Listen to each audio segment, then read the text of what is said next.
Hi, I'm Steve McShane, and I've served on the Salinas City Council for 14 years.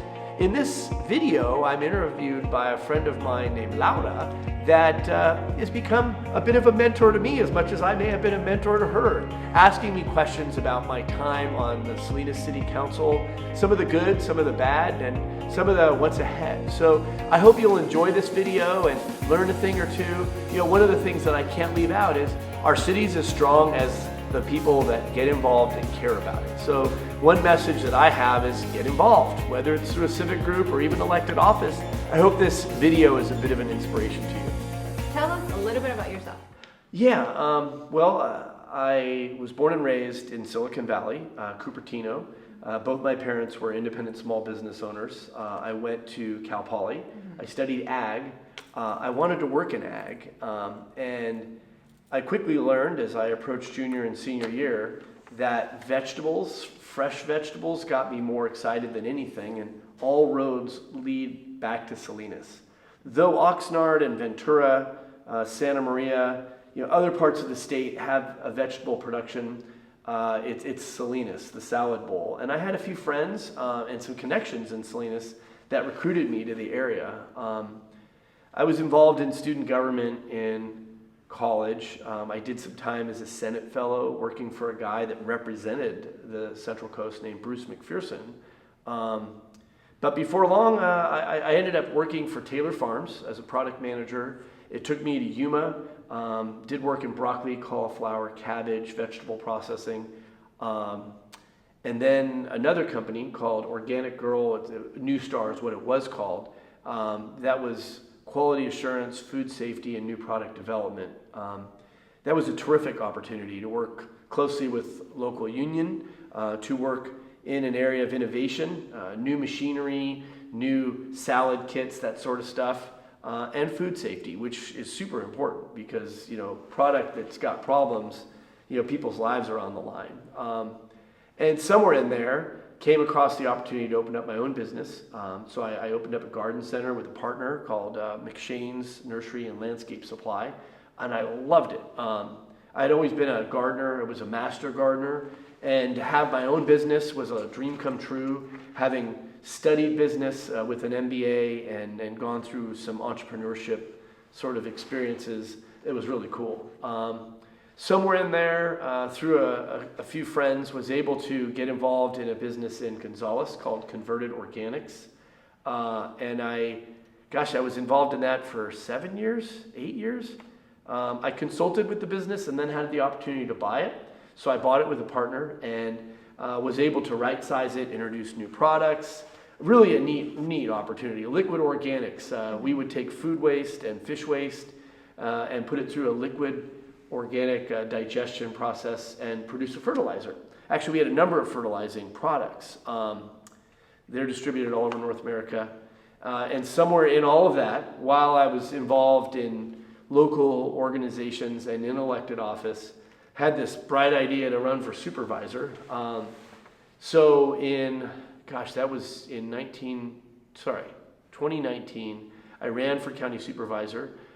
It was a long election because there was a primary, and then it went into the general. I think it was about 18 months, maybe 19 months that I was campaigning, a long time. And in there, I have to mention, I started a family, a young son, and then we had a baby during that race.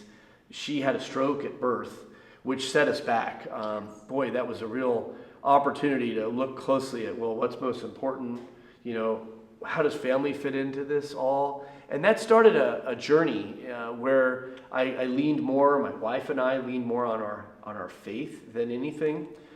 Prayer really helped our daughter survive. And when I lost the county supervisor race, that's when I did a lot of deep thinking. What am I doing? Why am I doing it? Who am I doing it for? And that's when I had to simplify. I sold out of the fertilizer company. That was in 2020, following the race. And then in 2021, sold out of McShane's Nursery and Landscape Supply. Talk about good timing. Interest rates were low. We did well in both transactions. And immediately I was thrown into the Salinas Valley Chamber of Commerce. Loved it. Oh my gosh. This is an organization I'd always been involved in, always supported. As a young professional and a JC and a young farmer and rancher, that was always one of those organizations that did a lot, moved the needle. And I would say in a year and a half, built it back up after COVID, built a staff up, increased revenue, membership, grew our publication, the Salinas Valley Business Journal. But in all of this, life got hot. And as we'll talk about in this interview, I'm sure, my elected experience became increasingly controversial. Folks came into the arena asking questions, pointing fingers. This era of distrust began to take over City Hall. And that drove me out of the chamber, arguably, and ultimately, to where I am now, 14 years in, choosing my faith and my family over, as I call it, dysfunctional elected leadership. That's just where we're at as a country and in our local city council. So, now and into the future, I'm choosing something mission-based, something that aligns with my values and my priorities, and that'll be a big takeaway for this video. But I think as the story goes, what's most important to me, my faith in God, my wife, my kids, Patrick and Molly, and my community. I'm still going to be around, but this caps off a terrific chapter or two in my professional career and what brought me to Salinas. Yeah. So we've heard a lot about yourself. You told us about your professional background. You told us about your political background. What I'm really interested in knowing is what motivated you to get involved. I'm glad you asked this because here we are, and in our conversations about student government, I've always been involved. I think back to second grade when I got involved in student government, and then every club, every organization, sports. I don't know where that came from other than my mother, my father, my grandfather. I come from a family that always was doing as much as they could to leave things in better shape than when they found them. This adage that life is richer if you jump in and make something of it. So student government prompted me following college to land in Salinas, not knowing a soul, to get involved. Leadership Salinas Valley, the JCs, Meals on Wheels. I got very involved in the young professionals group locally and drove that, to a point where we had 1,100 members and we're doing some incredible things. Started the Young Farmers and Ranchers organization. So as a young person, getting involved and doing what I could sort of prompted me to this position where eventually someone came along and said, hey, you should think about elected office. And that was to the Hartnell College Board, and it was in 2003. The guy that had served on the board was retiring, and I was one of those names that got thrown out there. It was actually a councilwoman at the time, Jan Collins, that said, hey Steve, your energy, your enthusiasm, Hartnell could use that. At the time, Hartnell was considering bonds. A lot of the facilities were dumpy. We needed to really take Hartnell to the next level, and I was like, okay. And that reminds me, when somebody gets into elected office, it's because of a crisis. It's because they may be a natural born leader and that's what they want to do. But the vast majority of the time, it's because somebody asks them. That says hey, we need you here. So that's prompted me to always do the same. Hey, you should think about this or you should think about that, to encourage. So that's how I got involved. I mean, some of the things with regards to the city that surprised me. When I first moved here, there was a lot of gunfire. Salinas has had its chapters of dangerous periods. I think not too long ago, we had 29 homicides in 1 year. And so I called my local councilwoman and I was like, hey, what's with all the gunshots? And I remember there was a New Year's in particular, and there was a lot of gunfire. And I think that's just, what people have done in Salinas to celebrate New Year's. They discharge firearms into the air. But what goes up comes down. And a neighbor, maybe 3 or 4 houses down, had their windshield damaged by a bullet that came down that was shot up in the air. So needless to say, my councilwoman appointed me to the Police Community Advisory Committee, and that kind of started things. Hartnell, the Transportation Commission, Planning Commission, and then ultimately running for City Council. Because if you are involved and you're around enough, there's plenty of people that bellyache. I mean, they will bellyache about anything, right? And I'm one of those guys who was like, well, let's do something about it. And could we do this or could we do that? So I think that's what prompted me to get more involved in an elected capacity and on council. And man, were the odds stacked against me. I mean, when I first ran for council in 2010, it was a four-way race. Joe Gunter, who went on to be our mayor, Janet Barnes, who was the incumbent councilwoman, and a terrific councilwoman, like arguably one of the leaders on the city council, and then another fellow named Joel Panzer, who was active on the Democratic Central Committee and a business owner, and a good friend today. I mean, arguably I ended up going on to be friends with everybody that I ran against. It was a good race, but it was a hard race. All of these folks had more experience than me. They were older. I was in my early 30s, mid 30s, I guess at the time, and they were well-established professionals. So I had to outwork them. I did. I walked and I put on lots of events and a lot of community meetings, and that hard work, I would say, established a tempo for the next 14 years once I got elected. I've always believed it's a privilege. The seat doesn't belong to me. Give it the best, leave it in better shape than you found it. And I think District 3's been well served, and generally speaking, the public's been pretty happy. But that's kind of what I remember. I could speak about campaigns all day long because I've won and I've lost. But I would say that there's something to be said about politics and the campaigning process and gaining endorsements and votes. But there's also something to be said about once you're in office and falling in love with community, showing up, recognizing people, building people up, honoring people, and policy as well. Yeah.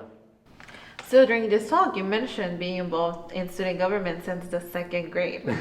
In city council, you were there 14 years, and that is a very long time. In those 14 years, Steve, what are you the most proud of? Sure.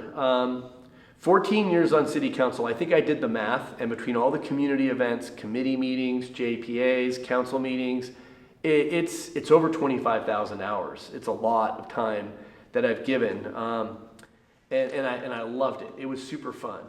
What a lot of people don't realize is when you get on city council, you get appointed to these other boards. They're joint power authority boards. So it's either water or wastewater or recycling and trash. So some of those boards have been super cool. One was the Air District Board. I served 12 years on that one, and I loved it. I was super involved. I chaired it for a long time. And I look back on really being a problem solver and working with businesses that were at odds with air quality, the wine business, a lot of education. The wine business comes to mind, agriculture, seeing to it that things go digital, online, that enforcement is not always enforcement as much as it's education as well. And then recognizing those folks that make a difference in air quality. We have just such great air here. Another board that I was involved in, my entire time is the Association of Monterey Bay Area Governments. And I've chaired that a bunch of times. And I've always been on the executive committee. And that is an outfit that spends a lot of time looking at jobs and housing, planning for housing and infrastructure. And I love those discussions. Like, which cities are responsible for the lion's share of housing, and this balance between, say, the Monterey Peninsula and the Salinas Valley, whereas for a long time, and even to this day, Salinas houses everybody, and everybody drives to the Monterey Peninsula to work and then drives back, and trying to correct that. And I think we moved the needle on that. We saw more housing and homelessness or unsheltered responsibility on the peninsula through that agency and through some of that work. Also, while on that JPA, I was appointed to another JPA called the California Van Pool Authority. This is an outfit that is in 30 or more counties. Many other JPAs belong, and we helped get a workforce to work and back with a shared ride.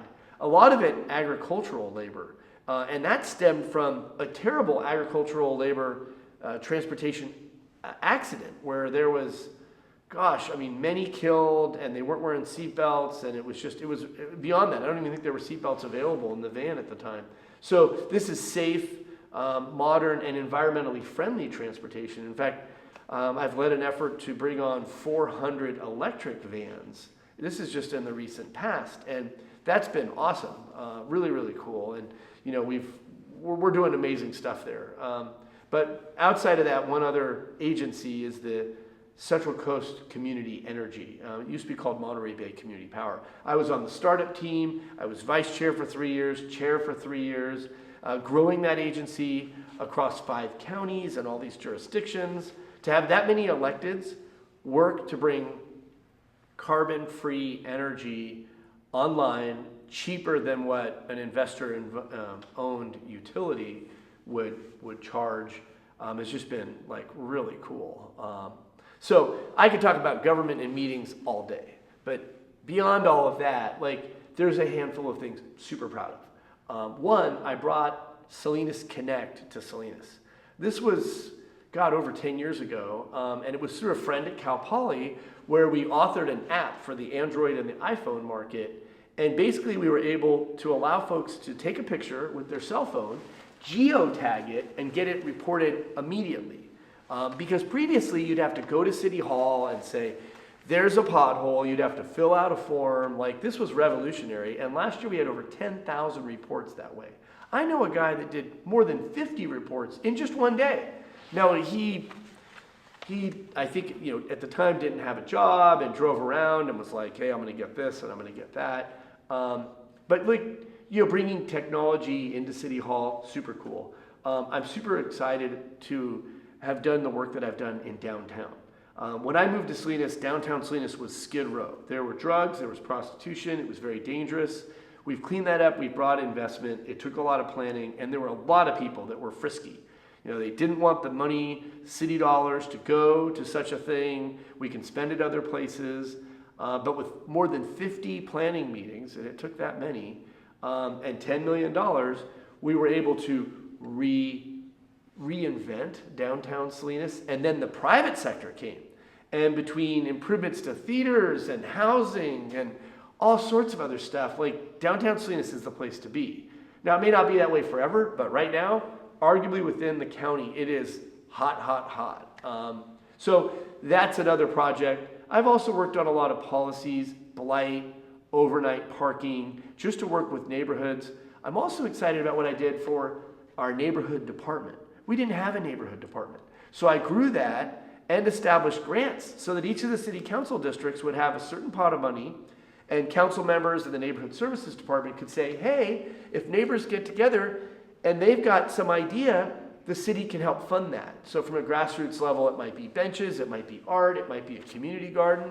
I also established the city's first community garden. And I established something called the city's Adopt a Tree program. So if you didn't have a city tree out in front of your house, if you were willing to look after it, the city would come, plant the tree, do so in a way that the sidewalk wouldn't buckle, and you just have to water it. How cool is that? Our urban canopy needs it. I'm the biggest tree hugger, and the more trees, the better for a lot of reasons. People drive slower when there's lots of trees. There's climate benefits, there's environmental benefits. I could go on and on about all the stuff I'm excited about. I was able to help usher in a new public safety service center, also a new library in North Salinas. Life's an active sport, right? You can sit and watch, or you can dive in. And I think as a council member, I dove in. One of the things I recognized early was you couldn't get anything done unless you had buy-in, and the public was a big part of that, but so were my colleagues on council. So oftentimes, if I was going to have a community meeting, I would invite 1 or 2 other council members, and I'd give them the floor. They could talk about it. Because when I moved to Salinas, I'll never forget, this gal that worked at one of the local newspapers, she put out a map from the Chamber of Commerce. She drew lines through it. She's like, this is East Salinas, this is North Salinas, and this is South Salinas, and that's that. And I was like, gosh. And then I got on council, and there was a lot of that. At least one of the council members, Tony Barrera, from the very get-go, said to me, vamos a hacer puentes, a conectar al norte, al oeste, al sur. Like, we're going to build bridges. And so we did a lot of that. We had a lot of community meetings together, and a lot of times he was my buddy, it always took two of us to move policy forward. And so he'd be the one to be like, let's bring that forward. One of the big ones was public art. A friend of mine lived in Sacramento, and I'm like, God, there's public art everywhere, and we don't have anything. So with her help, I drafted the city's public arts ordinance and established the Arts Commission and an arts fund. And I'm proud to say right now, we did an arts master plan. We are the most robust funded city in the county by a lion's share, and not just dollars. Like, I'm talking percent. We're moving the needle, and it's all art. It could be performing, it could be written, it's visual. I've always said, like, a city without art is like a city dying on the vine. So there's some creative, entrepreneurial energy there that's just been really cool. I could go on about all the great things, but I would just say, like, engaging other council members, having community meetings. Man, I've probably had over 100 community meetings on every subject under the sun. And I've had some fun with some of these community meetings. I remember one, it was on homelessness downtown, and it was very divisive. Like, people were ready with fangs, and I brought this guy Eldar. He's a friend of mine. He actually played at my wife and I's wedding, the violin, just a beautiful violinist. And he opened the meeting with a violin concerto. So people came in and they're like, am I at the right meeting? It definitely set the tone and took the level down a bit, which was great. So by getting people involved, the results are fantastic. There's this book by this guy, Steve Kajiyama, and it's called For the Love of Cities. And I met this guy right after I got elected. And he's like, the more people you have, regardless of what they believe or whether they're a strong liberal or a strong conservative, the more people that you have that care about the city and show up, the stronger the city. And he had all these formulas and all these great examples, and I'm like, awesome. So the more that I could find people that cared, I'd be like, great, come to this meeting, come to this event, and wild things happened as a result. I was able to establish the Salinas Valley Food and Wine Festival. I was able to establish a neighborhood association for where I live. And we put up signage and marquees and gardens and a little library and all this other stuff. That's just, when you meet somebody that cares and wants to get involved, like, that's good. That's a gift. It really is. And you can make yourself feel better by tearing people down, or just by building others up, right? There's two strategies. I was recently at this event, and there's this old story about a Cherokee grandfather with his grandson. And, the grandson's asking him about good and evil. And the grandfather starts talking about the virtues of good, right? Joy and love and, so forth, charity. And then the virtues of evil, right? Anger and distrust and so forth. And he said, there's really two wolves in your soul, going at it. And so the grandson says, well, which one wins, grandfather? And he says, well, the one you feed, Are we feeding the good, or are we feeding the bad, right?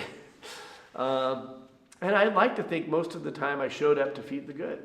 And we're at a better place. Yeah. Thank you so much, Steve, for that valuable insight. We love learning about that. Another question that I have for you is, what was it like being in public service your first year, and how is it different from your expectations? Ooh, how have things changed in 14 years? My first appointment was in 1995. I was a student leader at Cal Poly, and I applied with all these other students from across the state university system and was appointed by the governor to this coordinating council. And I pretty much was involved in some level of public service throughout. Like, I mean, I served on a county commission in San Luis Obispo and, gosh, a county commission in Monterey County, and then some city boards and so forth. So I've been at it since 1995, and I guess elected office for the first time 2003. Some of the biggest changes, like, generationally, I think more young people have gotten involved, but not nearly as much. I think times have changed. There's more technology. Before it was a lot of paper, faxes. There was no Zoom meeting. You'd have to go out of your way to show up and participate. This, I don't want to go too deep into this, but I definitely would say the Trump election in 2015 and 2016 changed things. For good or for bad, people became more energized and at the national level became a little more polarized. And that grew into something where they were even more polarized. And that's just kind of where we're at right now. But I would say the calls for service as a council member went through the roof. They doubled for sure. And it wasn't always about city stuff. Because the thing about the city council district, like Salinas is divided into 6 districts. And my district was District 3, or is District 3. It's on the south side of Salinas. And folks are super involved. Like, they call if there is a cat in the tree. Whereas there might be other parts in the city where, it would take a dead body to call, right? Like, I hate to put it that way, but it's just the way the city's laid out. Like, it's just very high maintenance. And they show up for elections, and they're just very active. And I would say, in the 2015, 2016, more people began to call. And it wasn't city related. Certainly during COVID, I would just listen to people and play counselor. And I did some of that when I was in the vegetable business. I remember for a year and a half, I was responsible for a 1-800 number that was printed on the back of a bag of vegetables, a lot of bags actually. And I talked to people every day. I'd probably spent an hour of my day every day that I was in the office just talking to people. There were car keys in one bag, frogs, bones, rocks. Don't get worried about your bag of spinach or your salad.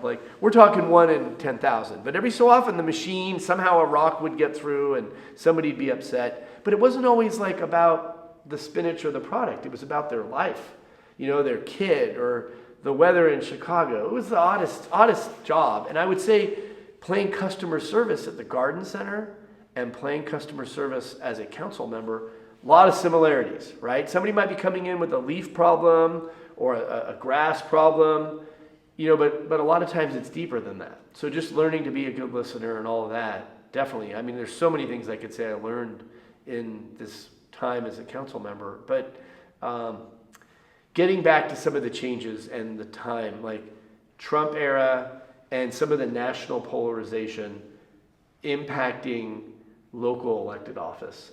Whether it's the local parties, the Republican Party, the Democratic Party, the Libertarian Party, the Green Party, people have really gotten motivated and excited and at times kind of indignant, right? So coming back to, how we're raised, our families, raising a family, that I take that responsibility increasingly seriously with my kids. So we're getting along better, and I can just speak to our local community. The more leaders that we grow and keep here, super important, right? And I'd only hope that those leaders are collaborative, willing to reach out regardless of somebody's belief or socioeconomic status or whatever, just so that we can all be in the same community, be presented with a problem, because there's lots of them. Call it housing, call it the unsheltered community, call it safety, however you define that. And unless you can work as a team, that's not going to get done. And I would say, today, there's a lot more accusations. This is what you did to me. I feel offended. There's a whole heck of a lot of investigating and so forth. And that's just, that distracts us from getting to work, I think. And all it takes is 1 or 2 bad apples. I can't tell you how many times I've gone home and been like, well, what could have I done differently, So a lot of change in that time. Technology, how meetings are run, the people that participate. Maybe one last thing I would say, the community of people willing to be involved or that are involved has shrunk. Like, the demands on our time are incredible, right? I mean, it's all digital all the time. You could spend your entire life on YouTube and not get to 1/10,000th, 1/1,000,000th of what's on there. And the content's growing each day by AI, right? And the spoon-fed reels and the spoon-fed, Instagram, like, it's incredible. So traditional hobbies, traditional time spent in a city hall chambers with a willingness to sit through an hour that's 6 or 7 hours, or sit through a meeting for 6 or 7 hours with folks grumpy with one another. Yeah, I just don't know how many people would want to do that, right? So that's challenging. You have to recruit people and say, hey, just be patient. It's for the better. See the forest through the trees, that sort of thing. Yeah. On that note, explain to us how you have gained wisdom or haven't gained wisdom with your experience at City Council. I've had a blast at City Council. I love the events. I love the recognition. I love the idea of getting buy-in, pulling a team together, running it through the community, and this is a lengthy process, and then coming up with some solution. That's happened a half a dozen times, and it's just awesome. I've gained patience. And quite frankly, some of the guys that I literally have come to the conclusion would just assume I no longer exist, and gals for that matter, I don't know. I pray for them, I love them, and I'm thankful. This last chapter, the last couple of years have been difficult. Difficult on my family, my professional career, my reputation, and all of that has driven me to this place where, for nothing else than just God's will, I've doubled down on my faith, done a lot of thinking. It's not so much what happens to you, it's how you respond to it. And we have that free will, we have that opportunity. And fortunately, I've responded to it positively. Having to prioritize my time. I keep my goals in my wallet. And I started this like 25 years ago. And now that goal list is two-sided and complicated. And I update this each year so that I know what I'm living for and doing and prioritizing. And the city and the community's always been on there. And I think, gosh, to some extent, for a long time, it was taking first place. I'd have to justify to my wife or my kids, like, hey, this is what I got to do. There's this event or this. So, one piece of advice I would give under the topic of wisdom is know what you're doing, why you're doing it, who you're doing it for. It's really easy to just get scattered. And certainly for young people, you get sucked into your career and that becomes it. I have a lot of friends, man. They've been rode hard, chewed up and spit out. They're putting 70 hours a week into their career, getting up early, not seeing their kids till the weekend, going to bed late, showing up late at home, not taking vacations. There's just a tremendous importance to plan, to have balance, to know where your moral compass is. And I've learned all of that in this blender that I've had to get through increasingly as it relates to elected office. Yeah. Steve, it is no secret that you are leaving office early. Why is this? And when did things start to change in a way that you did not like? Yeah, I'm leaving office early. And I've made it very clear I'm leaving because I'm prioritizing my faith and my family over dysfunctional electeds. I've always said, like, the council in the last few years has become more enthusiastic, innovative, energetic. The experience, I think, as our group goes, the number of years, it's probably half what it was, when I started. There were a lot of people that have been on council for a long time. So there's a lot of learning, I think. But it's been a tough ride the last few years. I don't feel that there's the team and there's the trust that I can work in. And I don't want to be a Debbie Downer or focus on that. as much as I want to focus on, when given the choice, to spend time with my 4-year-old and my 6-year-old, and my wife, like, no brainer. She's the queen of my castle. She's the center of my world, right? Like, in this world, she's number one. If she needs her car cleaned, if she needs somebody to scratch her back, if she just needs flowers, encouragement, someone to listen to, and I feel like I'm just starting to learn that, because I've got it right. God, wife, kids, community, self. And doing it for nothing else than God. Like, just saying, hey, okay, like, how can I serve you today? What can I do today? Like, how can I put my time, talent, and treasures to work for something bigger than myself? Part of that's being a dad, too. I can't help but mention, like, my dad's getting up there in age, my in-laws. So we're definitely doing a lot of planning as it relates to prioritizing those things. And 14 years is a long time. It really is. And so, for good or for bad, I think some of the adversity that I've endured in the last year, whether it was brought on by myself or there's a couple of folks that would just assume I go away, it's brought me to a point of joy and an important priority. You touched a little bit about this earlier during our interview, but I'd like to know more. What advice or warnings would you give to elected officials, particularly local elected officials in Monterey County? This is a big one. Advice for electeds. Well, I'll start with people thinking of elected office. I would say thank you. Seek to understand before being understood. Gather as much data and build as much goodwill as possible before going in there and trying to push your agenda. I don't think it's worth, saying to everybody, here I am, and reciting your resume. There's a good friend of mine that would say to me, people will know you by your actions. They'll know you by your results rather than you rattling off some fancy certificate or degree you have. But I think a spirit of collaboration, of community service.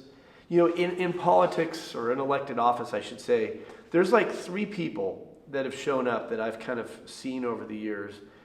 Someone that loves the politics. I mean, this is their blood sport and they love it. If somebody's riled up, or if they can get dirt on somebody and share it with somebody else and, covertly put something together and then say, poof, they love it. And that would include some of the campaigning sometimes. Most of my campaigns have been real good. I've had good opponents. It's been above bar. There's been a little bit of that, but not much. Then there's policy people that like do the research. They come up with these great policies and they say, here it is, and let's do this. And it may or may not include collaboration, and it could fall flat on its face. But then there's true community servants. And if you talk to folks that have been elected a long time, like a Sam Farr or a Bruce McPherson, or people that put a lot of years into public office, they'll say, like, local elected office is where it's at. Because generally, those community-minded folks will surface. They would have come up through other civic organizations, other service groups. Like, they're there just to serve. And that's the vein that I've always looked for. Not too long ago, there were these efforts to pay local elected officials more. And there were great arguments, right? Like, hey, it may cost childcare, it may cost time, and so forth. And I really poo-pooed that. I was on I think it was a 6-1 vote to not receive a raise. And then, of course, everybody's like, oh, what did you do afterwards? Did you take the money? And what I did is I just elected to give it to the United Way, right? What's the difference? Give it to the United Way. Because I felt strongly that it should be public service. Like, it's no different than serving on a nonprofit board or anything else. Like, we're not that cool. And there's a mentor of mine that would always say, don't get cute, right? Like, and that's one thing to like being on city council. Every so often, we'll sit there and go off on a tangent about some international or national affair. We might have a resolution. We may take a position on a state bill or a federal bill. There was once this measure to prohibit a presidential candidate from coming to our city. Or I think it wasn't quite prohibit, but it voiced disdain over this individual and their policies. And I kept saying, gosh, why are we doing this? Like, the same night we had a fire strategic plan and it got shelved all the way to the end and got like 10 minutes. Whereas we spent like a couple hours debating this, presidential candidate. So I would just say, like, staying in our lane. We're the city. Roads, public safety, planning, parks, and maybe a few other cool things, but that's about it. I mean, the county has its social services, the jail, the federal government. They're the ones that are going to negotiate the Panama Canal or China, not us. So sometimes those lines get blurred, and that frustrates me. But as to the advice I'd give, like, come on in, it's a big tent. You come in with the spirit of collaboration, have fun. Like, there's about 24 things that I can rattle off that I did that I just thought was fun. You know, whether it was the solar array that was hundreds of acres in South Monterey County, or getting up to the top deck of the Moss Landing power plant. Like, that was cool. That's what I would say. Is there anything else that you have observed and would like to comment on? For example, the role of technology and the role of traditional and social media. Technology is a big one. Like, social media has taken elected office by storm. When I got elected, we had very strong newspapers. Today, newsprint and even television is probably 1/4 what it used to be. So I do worry about that. There's less accountability in elected office.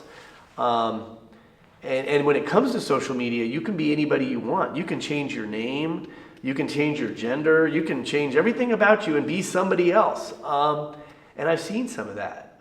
Folks that hide behind some veil, and they put chisme, rumors, gossip out there, and that's challenging. The advent of Zoom, and now you can zoom into a meeting. A lot of times over the years, I've seen public participation from folks that don't even live in this area or this state. And that part of it, like, really gets me steamed sometimes, because there's software that'll activate a certain community around a certain subject, and people from Philadelphia will be weighing in and saying, you need to change this. So that element of public service, I think that needs to get worked out. But the good of it is, people can sit on their couch and chime in. That certainly happened. But social media is important. I've used it a lot just to get the word out. Because one of the biggest complaints these days is people will say, I didn't read about this. I didn't hear about this. Nobody told me. And that's because there is no media, right? And traditionally, media would get the word out. And I'd go back to the constituent and say, well, you may not have heard of it because you were busy catching up on your Netflix or on social or working late. So technology has definitely influenced things, and it'll be around for a long time. It's something I'm seeing local government and electeds lean into. It just has to be used and managed responsibly. Steve, thank you so much for letting us learn a little bit more about you and your background. Your service is greatly appreciated. We hope that someone that's watching this might learn and hopefully get inspired. Is there anything else that you'd like to mention in terms of what's coming next for you? Yeah, I just, in closing, I'm really glad we could do this. I'm really glad that someone out there could learn more about, my experience on city council, how's it been, how it may be able to benefit them in seeking elected office.